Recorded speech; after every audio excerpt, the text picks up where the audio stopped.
আরে না না, আমি ঝগড়া করছি না, চিপসের জন্য বায়না করছিলাম আর কি। আমার বায়নার এখন একটাই মানুষ, এই যে উনি।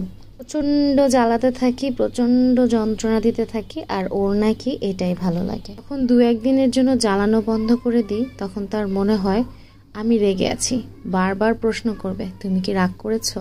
যাই হোক, একটু অবসর সময় পেলেই ঘুরতে চলে যাই। সব সময় ঘোরাঘুরি মানেই যে অনেক ভালো জায়গায় যেতে হবে, বড় রেস্টুরেন্টে বসতে হবে, অনেক টাকা খরচ করতে হবে, এমনটা কিন্তু নয়।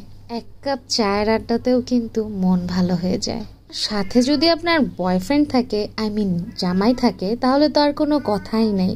একটু রাত করে বেরিয়েছিলাম, বাসায় ভালোই লাগছিল না। আর বাইক থাকলে যা হয় আর কি, সব জায়গায় কাছে মনে হয়। রাতের আধারে হাতে হাত রেখে পরিচিত রাস্তাগুলোতে হাঁটতে খুবই ভালো লাগে। সাথে টুকটাক খানাপিনা হলে তো জমে পুরো ক্ষীর। তলায় গেলে এই দোকানের মিট বক্সটা ট্রাই করতে পারেন। ওদের দোকানটা নতুন আর ওদের মিট বক্সটাও অনেক ভালো লেগেছে। 130 টাকা করে ছিল আর ওদের কোয়ান্টিটি অনেক বেশি ছিল মিট বক্সে। যথেষ্ট পরিমাণ সব কিছু দিয়েছিল। অনেক মিট বক্সে দেখা যায় শুধু আলু দিয়ে ভরিয়ে রাখে, ওরা মোটো এরকম করেনি। নিয়ে চতুর্থবার আমি এই দোকানের মিট বক্স খেলাম এবং বরাবরই টেস্ট অনেক ভালো লেগেছে। আপনারাও ট্রাই করতে পারেন।